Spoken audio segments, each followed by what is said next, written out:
All right, Guillermo Mash here reporting for KZFR 90.1 FM. And today I'm really, really pleased to have on the phone for a pre-recorded interview Pixie Pearl, Assistant Director for Housing Services out of Sacramento. Welcome to KZFR, Pixie Pearl.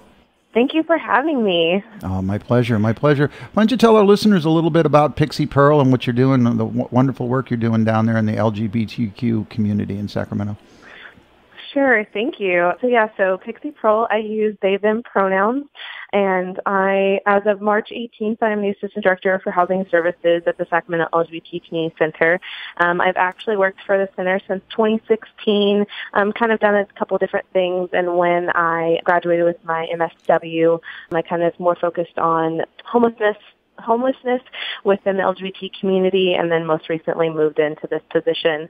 I have personal experience multiple times with homelessness due to my identity and also the affordable housing crisis, and so this is something that's very, close to my person, and so it's something that I want to provide, or at least be able to facilitate opportunities and kind of work to change the system.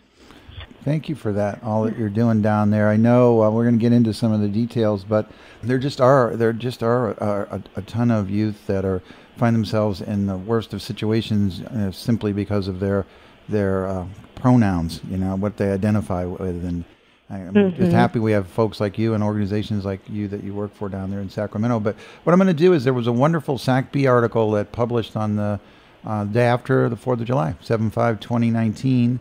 And I'm going to use that as kind of an outline and stop on a few of these points. But the first homeless shelter for LGBTQ youths in Sacramento opens. If you walk past 21st and P Street recently, you have noticed an eye-catching newcomer to the neighborhood. The rainbow staircase, transgender pride flag, and pastel-tressed unicorn balloon make Sacramento's new homeless shelter for LGBTQ youth hard to miss. Maybe you can add a little bit about the house and what it looks like. Yeah, absolutely. So it's technically 3 stories, although if you enter through the front, it's you have 2. So it's a big yellow house, and it's on the exact corner of 21st and P, across from the Press Club. And when we got the house, it didn't look completely like this.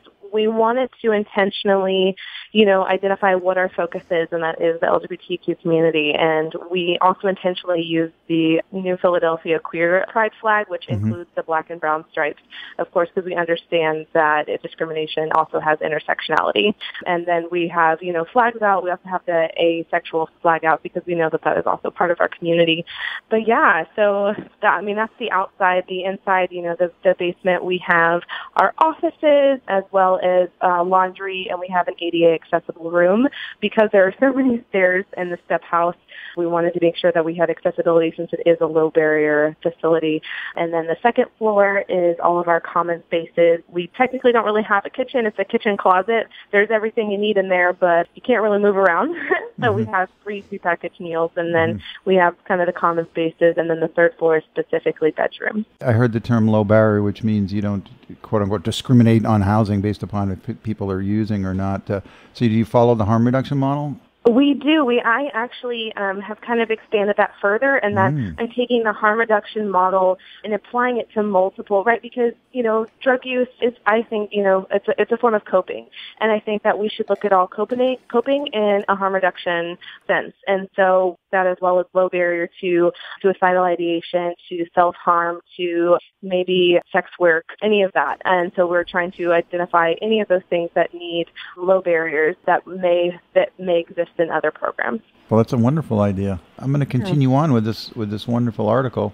Listeners just joining, we are talking with Pixie Pearl out of Sacramento, and I'm going to continue on. The vividly decorated entrance will welcome the shelter's first cohort of LGBTQ youths, a contingent that disproportionately experiences homelessness. The shelter, which is run by the Sacramento LGBT Community Center, is the first of its kind in Sacramento. The short-term transitional emergency program house will fill a void for use between the ages of 18, when most child protective services end, and the age of 24, when brain development ends, according to Pixie Pearl, the center's assistant director of housing. Maybe you can add a little context around those couple of paragraphs. Sure. So specifically speaking to the LGBTQ community first within experiencing homelessness, the Williams Institute put out data that identified that 40% of youth experiencing homelessness identify within the LGBTQ community. And we found that utilizing our Homeless Youth Task Force Youth Action Board survey, we actually found that Sacramento also falls within that between 38 and 42%. So here in Sacramento, it shows that our community represents that. And when we say that it's the first kind of low barrier program, we actually have a transitional living program, which is 18 to 24 months. And then I know that other programs also have a transitional living program. But one of those things is that you do have to be clean.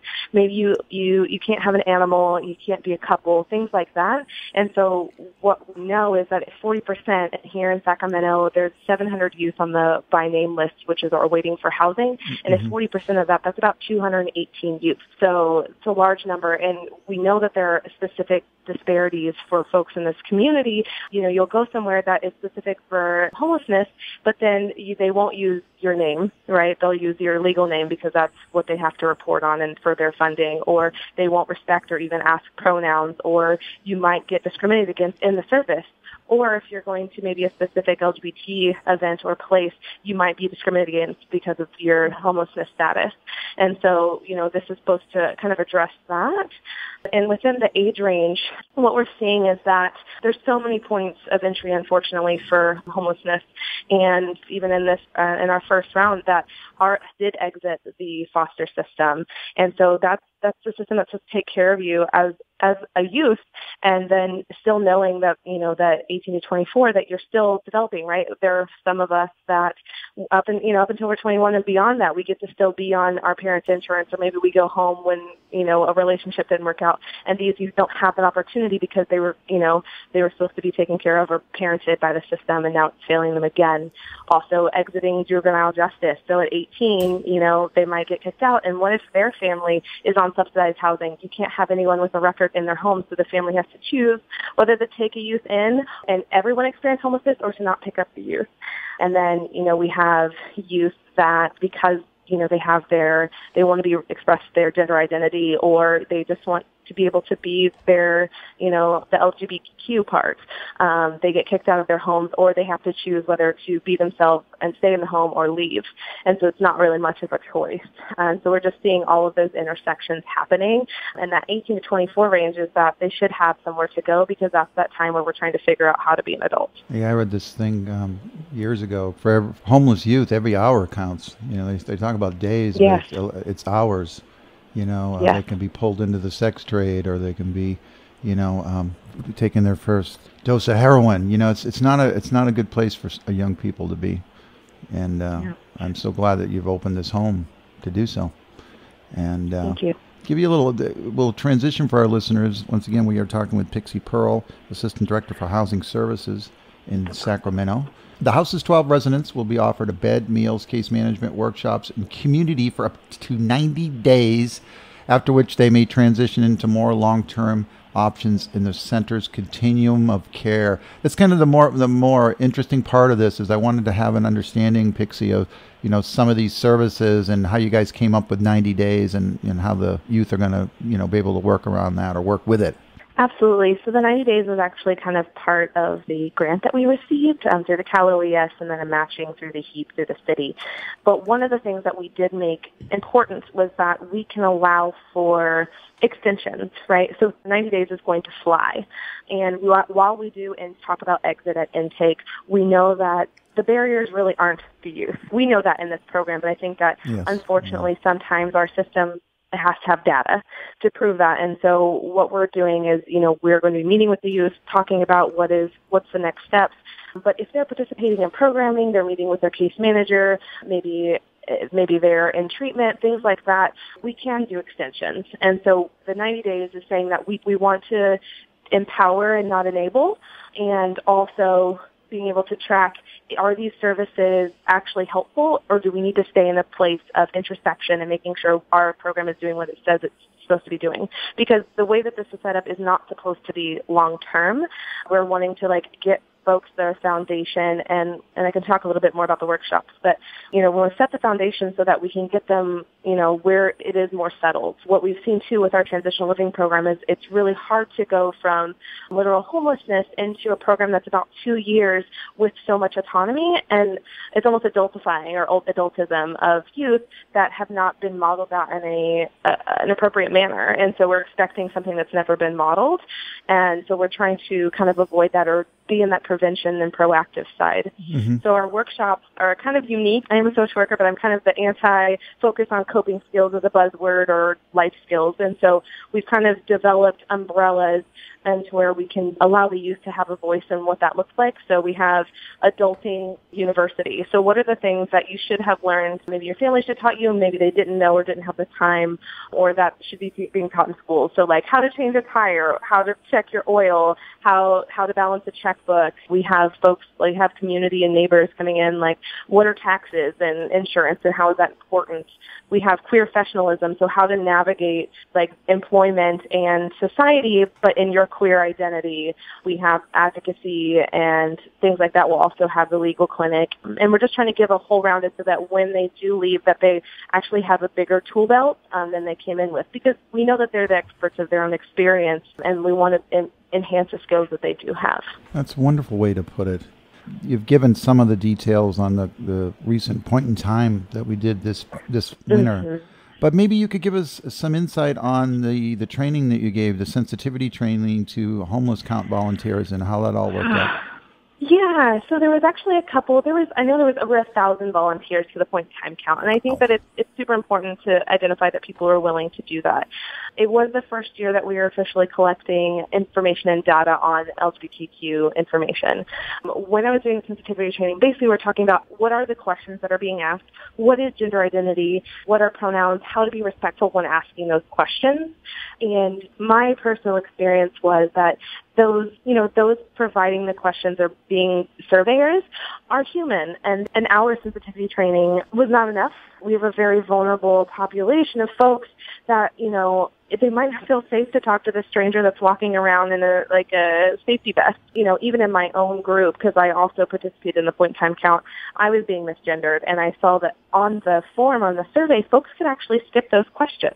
And so if somebody was uncomfortable or they were harsh or maybe even how they asked the question could really provide, again, that additional disparity to not capture data. Because I know it was something like 9%, which, again, I think that is grossly underestimated when we did that supplemental questionnaire and found that youth, again, around in that 40. So it's like, how is the question? Also, is it safe for someone to disclose, right? When they're literally sitting outside, you're standing there with a clipboard, they might be around people. Is it safe for them to tell you their identity? No, it's not. I mean, I've done several homeless counts, and the lack of privacy has always been a concern for me. You're kind of arm to arm, and you're doing a survey, and someone else is sitting next to you, and yeah, it's a difficult thing. Did you say 9% is what the count came up with? I'm pretty sure that's what I said. It was around 9%. Wow. Yeah. I mean, that's a pretty invasive question to ask somebody. And I've had problems with just the generality of asking a million questions when you really know what the person needs is their immediate needs met. But yes, and a $5 gift card isn't enough. No, it certainly isn't.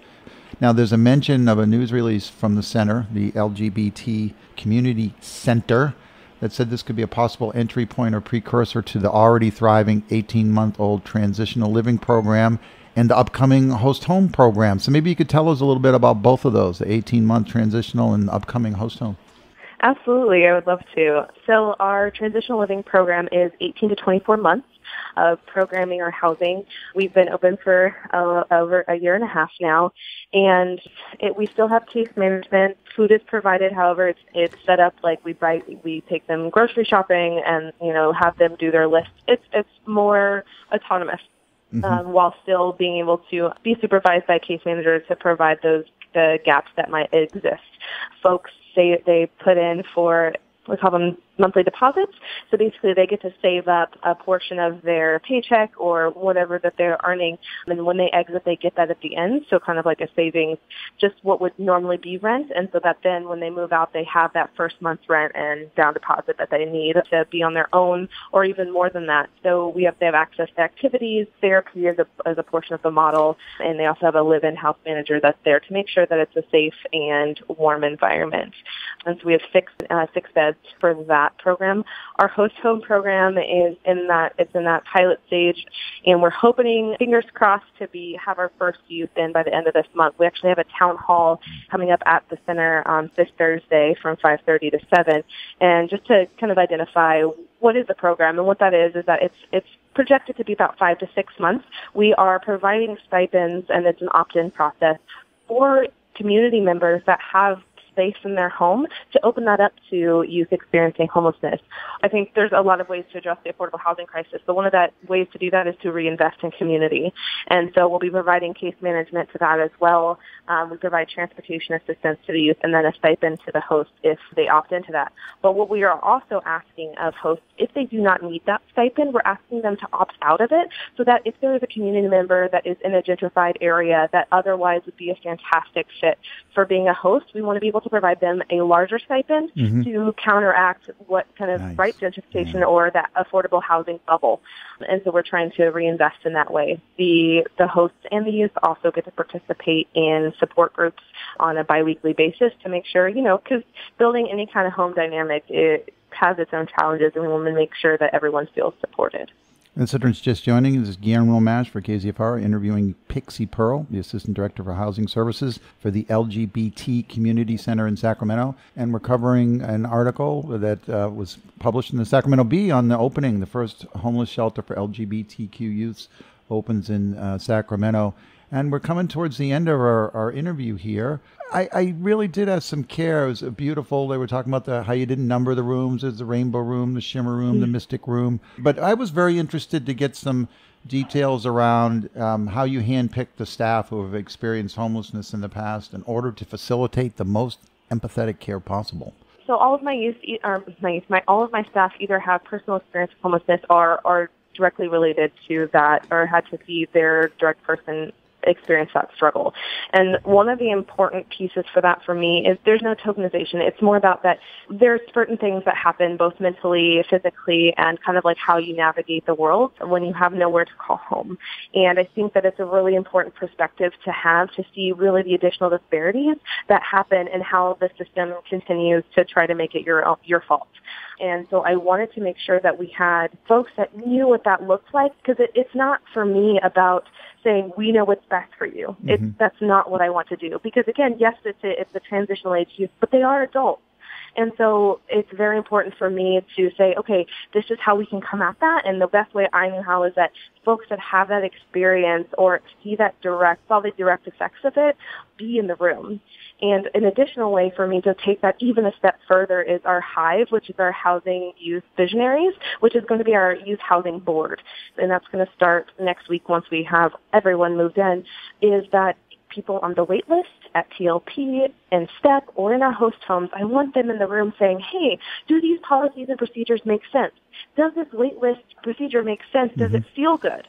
Right? Because again, if we're low barrier, then their voice needs to be moved to the front. And I've experienced homelessness like we talked about at the beginning, but I also know that I'm a step away from that now. And I don't want to assume that my experience or what I needed is the same exact thing that happens now. And so again, that's that piece of I'm hoping that we don't have to exist in the future, but I want to make sure that we are constantly being introspective and evolving to make sure we're truly meeting the needs. Yeah. I see so many folks that get involved with this, Pearl, that are, they have their own personal experiences. I mean, I was a runaway at 16, and they didn't even have the term homeless back then. And, I was sexually assaulted in Boston, seeking, shelter from frigid temperatures. And it wears on you. It just wears on me when I see, the preponderance of people now, young people, at a much, much more grand scale than when I was younger. Usually you were the typical runaway for whatever reason, really good reasons. I had good reasons for running away. But I just see more and more youth that are on our streets, and we need to really circle around and get something done. right now. Absolutely. We want to end homelessness in 20 years, Pearl. We need to house every single homeless youth now. That's my mantra. Yes.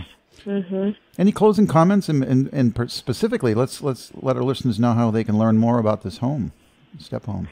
Absolutely. So there's information on our website, which is SACCenter, SACCNTER.org. My email is also on there. Alrighty, Pixie. Pearl, it's been a pleasure, and thank you again. Thank you.